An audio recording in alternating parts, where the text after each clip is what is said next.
Second period.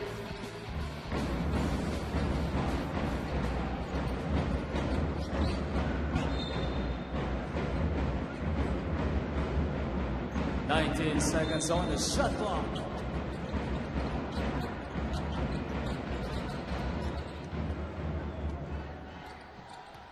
There you go. Second quarter underway. Now we can hear ourselves. 21-16 is the score after the first 10 minutes.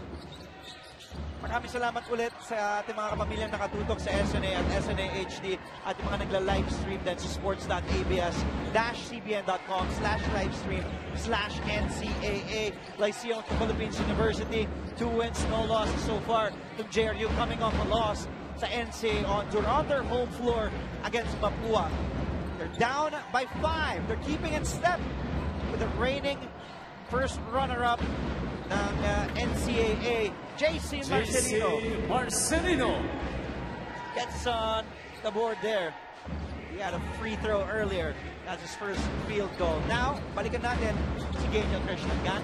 Andre and Mikey, kanina nyo pa sinasabi na talagang lumalaban itong JRU. Well, tama kayo. Well, on their last game, dahil nga nakihinayang ni Jed Mendoza nang matalo against Mapua Cardinals. Sabi nga ni Jed, aside from looking for a win, talagang they're also looking for improvement dahil nga bagong kupunan itong, or rebuilding ang kupunan ng Heavy Bombers. Aminado din si Jed, nagigil at gusto talagang makascore ng lahat noong panahon yun at nawalan daw talaga sila ng timing ngayon going up against LPU. Nag-adjust sila ng kanilang play and sabi nga ni Jed, gagawin nilang lahat, mapanalo lang ang game na to. Andre and Mike. Maraming salamat, Dan. Jed Mendoza, pride of Bataan. He knows, he's very much aware, Mikey, that this is pretty much his and MJ De La Virgen's team. Wala na sila Tete Teodoro, wala na sila Paulo Ponteos. Even the foreign players are not anymore here. Si Abdul Wahab, Abdel Botucci. So Mendoza knows kung kailangan nila ng puntos, they will go to that man. In case in point. Thank you, Jed Mendoza. And of course, nagpakitang gilas na yan si Jed Mendoza, even with Tete in their roster. So ngayon, alam nga nila na sila ang aasahan both on offense and of course on defense para dito sa JRU. Ang nagandaan sa laro ni Jed Mendoza. No flair, walang, di ba, hindi fancy. Laban lang. Para turnover para sa JRU. Aya ay tumuloy-tuloy, wala. Back the other way we go. Mendoza. Jed. The kick out there. Clear case of traveling violation there. JRU really playing well so far. Ito sa ating laro, I think it was a very successful first quarter for them. Ito, pag yung Jed Mendoza, parang school niya, Heavy Bombers, pag nanalasa, go JRU, shout out kay Dimple, Nebay at Tay. Wala na daw kasi bagyong Tete Teodoro. Kaya hinihintay ko talaga na mag-landfall sa NCAA Season 94. Yung bagyong MJ De La Virgen, sabi si Ian Salazar, JRU 5. Bagyong Perez, sobrang lakas, mahirap depensahan. So meron po tayong question of the day na binigay sa atin kanina ni Binibining Genial Krishnan, and she did ask us, ano yung, kung magpapangalan ka ng bagyo gamit ang isang NCAA player. Naisip ko pwede din coach. Ano? Bagyong Vergel, Bagyong Meneses, Bagyong Topex. Parang nakakatawa. Yung Bagyong Topex, parang malakas yung ulan. Si Zuzu from the outside, pumukol na. Bagyong Zuzu. Umuulan na din. Nabitawan on his way up. He was fouled. He will head to the line for two. Itong si Darius Estrella, the comebacking Heavy Bomber. He did have a debut in season 91. Let's take a look. This move by Mendoza, the spin. Pinahilapang pa. That's how versatile si Jed Mendoza is. Talk about versatility. The big guy. Zuzu. Hitting a 17-foot jumper there. Yan ang mahirap, like what we were saying, nagsona itong JRU para manigate itong si Mike Harry Zuzu. So, tumira from the outside ang LPU, nakarami sila ng first quarter, pero kung makakatira pa ng ganyan ito si Mike Harry Zuzu, it will be much tougher for teams to guard or defend itong LPU. Perez, sa baba kay Zuzu. Bola sa LPU. Mabibitawan ni Estrella. Darius Estrella, former NCAA Juniors MVP back in season 90. Returning from an ACL injury. Binalik na rin ni Coach Vergel. Si Leo Esguerra, Coach Vergel Meneses. Like what Daniel mentioned, and we know they're on a rebuilding stage, losing 10 players. 5 holdovers by Coach Vergel. Normal. In trouble. Nakuha muli ni Perez para sa LPU ang bola. Ayaay. To Preta. Out to Perez, back to Preta. Good ball movement. Ayaay. 5 people touching the ball. Napapalakpak si Coach Topex Robinson dun sa possession na yun. A lot of good shots were there na, pero they were really looking for the best shot possible. Talagang umikot yung bola. At nahanap nila yung big guy in the middle, si Mike Harry Zuzu. Confidence boosting yung ganong ball movement for the whole team. Ayun lang, Andre. Mike Harry Zuzu drains a triple. And he is already in double figures here with 6 minutes to go in the second quarter. Mike Harry with 11 points already. Ito si Mike Harry. Kaya nga sila nag-zone para minigate K. Tapos, lalabas ka. Tapos titira ka ganyang kalayo. Kinontra mo naman masyado yung depensa ng JRU. Zuzu was 21% from 3-point territory last season. Just hit 5 triples in NCAA season 93. Yun yung mga tipong will take that shot kung ikaw yung depensa. Kaya lang, 3 points pa din eh. Wala na eh. Oh! On the defensive end, he gets a block. Mike Harry Zuzu. Shot clock 14 seconds. One of the best imports, if not the best import in the NCAA today. Hindi siya yung pinakamatangkad na import na nakita natin, but yung braso naman. And his athleticism is just off the charts. And his attitude, like you don't see him. He's always composed. He's always relaxed. He's just trying to focus on his role. We always talk about CJ Perez. You never heard from him na, bakit ako naman yung, di ba? I'm the guy who produces more. Di ba? He just does his role. Give credit where credit is due, and I'll give that also to Coach Topex Robinson. A timeout on the floor, lamang ng siya mang LPU kontra JRU.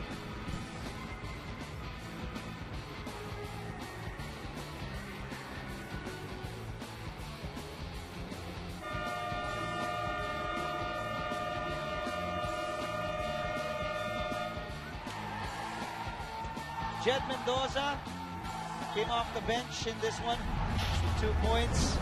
Finished with 11 against the Cardinals. Nilang first game sa home floor nila. He knew. I was having a chat with him earlier. Sabi niya nga na medyo minalas pa siya. He's trying to get rid of the flow of things. He just shot 36%. And that would have been a good game for Jed Mendoza of last year's team. Kasi may mga marami pang gunners, pero they will ask a lot from Jed Mendoza. Pero ito, last year pa ganyan ang pinapakita. The reigning MVP from Barangay Punto. Bautista Pangasinan. Baby Beast, the Blur 2.0. Called so many names. 1 point. Was even called Killmonger. Just look at his hair. Yan yung gusto mong buhok, di ba? Ganyan. Ganyan, di ba? May time na alam ko gusto mo pa ganyan na buhok. Gusto ko yung katawan ni Killmonger.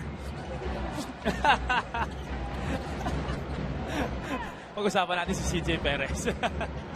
Score is 31-19. Mendoza at the hop. Pass turnover para sa JRU. Yan na ay pang 17 na turnover na. 17 turnovers in the first half. We're still not even at the halfway point, Mike, of the second quarter. That's way too much, if you ask me. Well, of course, going up against LPU, that's the one thing that they do best is to really force you into committing turnovers. And, syempre, opensa nila, nandyan din. Talagang, kaya nga, sweep last year itong LPU. Zuzu, ahead to Preta. Banyas is back on the floor. Zuzu again, another 3. Bang! Bang! Bang! Second triple from Mike Harry Zuzu. 14 puntos na. Tsaka yung backspin ng tira niya, yung follow-through. Alam mo na talaga ng shooting to nung Kasi off-season. kumpiyansa siya. Kumpiyansa siya. Oo. You know, probably if this is the Suzu 2 years ago, Coach Topics would be like, tumitira ng tres. But now, kita mo din yung kumpiyansa na rin. Not even him, but his teammates, his bench. His bench stood up dun sa pagtira ni Mike Harry Zuzu. They all have confidence in Mike Harry. That is third. CJ Perez, his third foul, talking about threes. Ito naman, second triple of the game, third outside shot for Mike Harry Zuzu. CJ Perez actually committed the foul for LPU in this game. All three fouls of LPU na kay CJ at hindi nilabas. Hindi nilabas si Coach Andre, Topex. yan ang tiwala ni Coach Topex sa players niya. Delaverhen. JRU, total of 19 points. And we did mention too many turnovers. What a move by Perez. Mintis nga lang. 20 turnovers already for JRU. Mas marami pa silang turnover ngayon kesa puntos, talking about JRU. So this is a big problem for Coach Perhel Meneses. At kanina, they were keeping in step pa. Nikitan pa. Lalamang ng 3-5 itong LPU. Pero ngayon, lumobo na to 15 big points thanks to Mike Harry Zuzu. Sa dalawang 3 points niya. Substitution, RJ David coming back in. RJ David. Justin Padua. 20 seconds to shoot. At a double-figured game. 12 points in their first game against Mapua. Is back on the floor.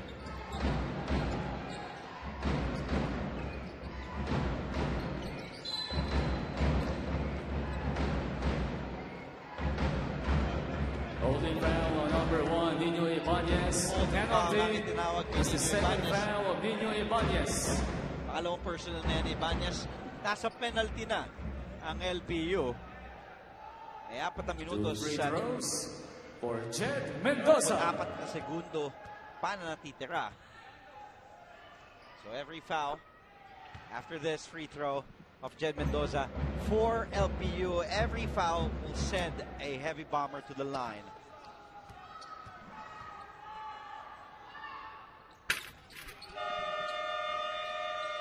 Timeout, LPU Pirates. Tumawag muna ng timeout si Coach Topex Robinson. Abante ang kanyang koponan, 34-21. We'll be right back with more NCAA action live on SNA after a few reminders.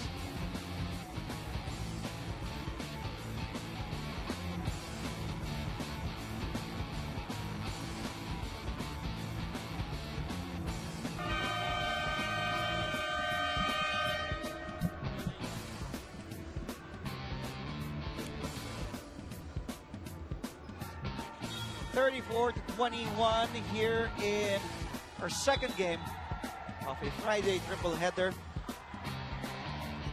Wagi kanina ang College of St. Benilde Blazers getting their first win in season 94, taking down the Mapua University Cardinals 90-79.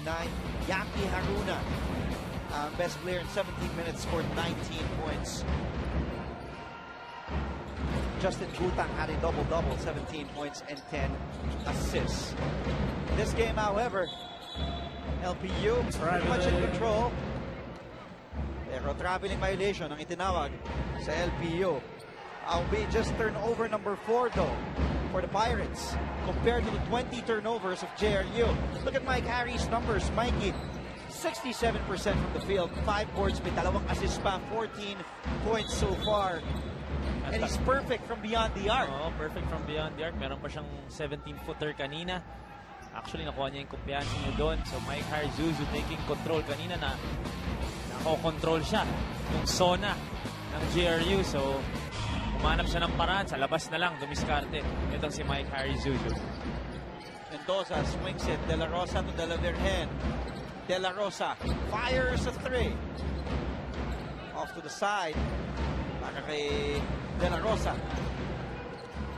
Kay De La Rosa, younger brother of Rome De La Rosa, former San Beda Red Lion. Rome is in attendance. We can see him from here. Si Rome De La Rosa, a former NCAA champion with the San Beda Red Lions. Supporting little bro. He's on the floor. Number 12, RJ David. That is first. That is in 4. Kaya hindi niya nakuha yung height. The And I'm sure he gets a lot of advice. There is Rome De La Rosa. Jeff Santos. I'm sure he gets a lot of advice. His younger brother from his kuya. He's doing so well in the pros. 14 seconds to shoot. You know, Rome De La Rosa has gone a long way playing in the NCAA. Yan ang mga California. galing NCAA. Yan ang galing NCAA. At galing NCAA din siya. He was one of the most peskiest defenders. Ang kulit niya. Nakakaasar. Pati lagi niyang babantayan yung best player ng kabilang koponan. Ganun katindi Rome De La Rosa dumipensa. And it's like, okay, mas malaki sa akin. Mas malaki siya sa akin. Baka mas mabilis ako dito. Usually ganun, di ba? Pag mas malaki sa'yo, mas mabilis siya. Mabilis din. Matigas din. So, Nakalaro mo ba yan, si Rome? Nabutan ko yan si Rome. Nabutan ko si Rome. May time na binantayan ka niya. Oo, may time na binantayan niya ako. Hindi ko makita yung ring. Of course, Jason David serving his one-year residency from San Sebastian and will play for LPU next season. Navarro also is here. That's in right. attendance. So these guys, as deep as LPU is already, they will lose, of course, CJ Perez, but still, di ba? Next year, papasok, may panibagong baby beast na papasok. Yan, si Renzo Navarro. Can you imagine, Marcelinos, Renzo Navarro, Jason Davis, Renta's still there. Oh, by the way, an interesting stat here as we take a look. Marcelino, this is JV all the way. JV Marcelino. So both the Marcelino twins have already scored. First basket though in the JV. JRU's 21 turnovers, 10 of the 11 players used by JRU with at least a single turnover, Mikey. Ang isa lang na hindi pa ginamit ni Coach Verel Meneses na wala pang turnover ay si June Silvares. Pero lahat ng heavy bomber may turnover. So if I'm Coach Verel, I'll be watching the tape.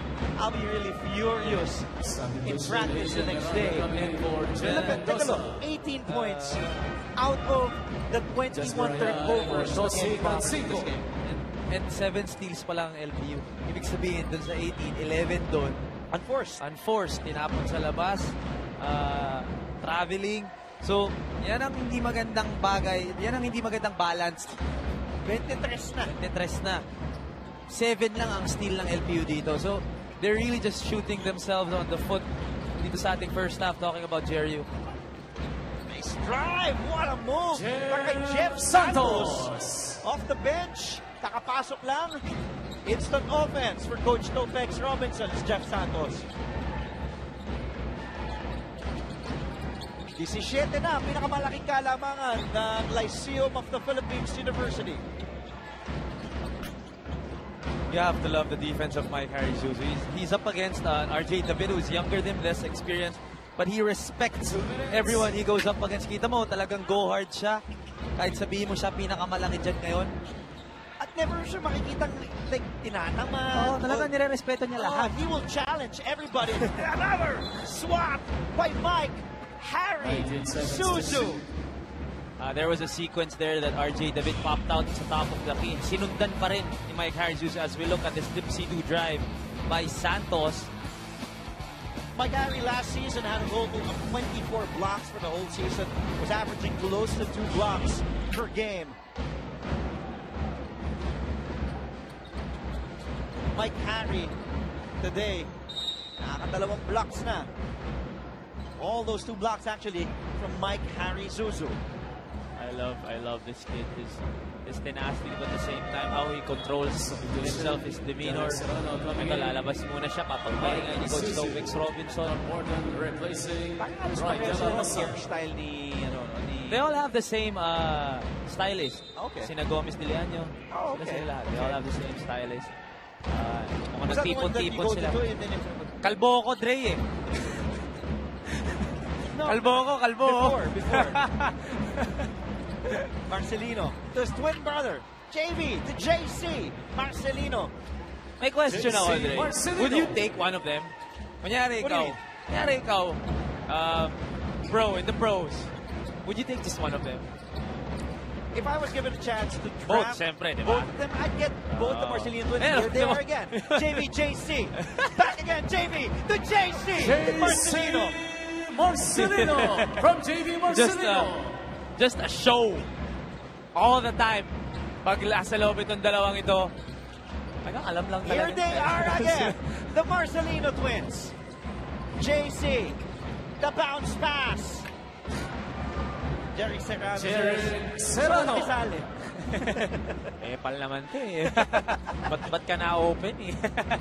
Pero kita mo naman, just putting on a show talking about the Marcelino Look at twins. JC, out-rebounding two heavy bombers.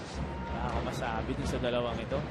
At lumobo na ang kalamangan ng Lyceum sa 23. Penalty. That's the second foul of Leo Esquera. Ito yung una eh. And then ito yung gusto natin. Yung fast break. JV, JC, back to JV, and then alley-oop to JC. Pa-fast break drills yung dalawa. This is what I was saying, Andre, kasama kita kahapon. Two foul shots. We could have caught the Marcelino twins and then the bus driver and the conductor. With Halalo ng Ito Salado. mo naman yung matchup na yun. Skills-wise, obviously, lamang yung Arellano Chiefs natin. Pero just the No, I intensity, get what you're walang trying to say as we walang take a takot. look at the baby beast here, CJ Perez. Kasi nung Walang last time takot nakita to. natin nung season 92, si Halalo at si Salado, they would do Ganyan, that. oo. They would do that like I think once a week Oo. in the NCAA, in the fast break. As we take a look, 21 points out of the 24 turnovers ng JRU. LPU is just feasting on the turnovers. Heavy bombers, Bordon. a much-needed basket mula kay Bordon. Hindi ko lang alam kung sino ang magre-reklamo, kung si Halalo. Uy! Natamaan yung... Anyway, hindi ko lang alam sino ang magagalit kung sabihin natin magkamukha si Salado si Halalon. Pero itong dalawang to magkamukha talaga. Baka magalit. Hindi ko alam si Dudong magagalit. Well, that was an interesting question there. If naglaro ng 2-on-2, Diba? full court na 2-on-2. Halalo Salado against the Marcelino twins. That will be interesting to watch. In the meantime, let's take a look at the highlights of the second quarter. Here in your second game of the triple header on a Friday. Jed Mendoza only at 4 points in that first half, first 20 minutes of play. Much to be needed mula kay Jed Mendoza and MJ Talavergen, but the Marcelino twins. Pinasok ni Coach Lopez at gumatsyada ng gumatsyada. Then Jeff Santos also contributing, but it's the Marcelino twins. JV to JC, back to JC. Marcelino entertaining the crowd here at the Biloil Flying V Center. After 2 quarters, lamang na lamang ang LPU Pirates sa JRU Heavy Bombers, 45-23. Kami po ay magbabalik. Ito po ang inyong NCAA Live on SNA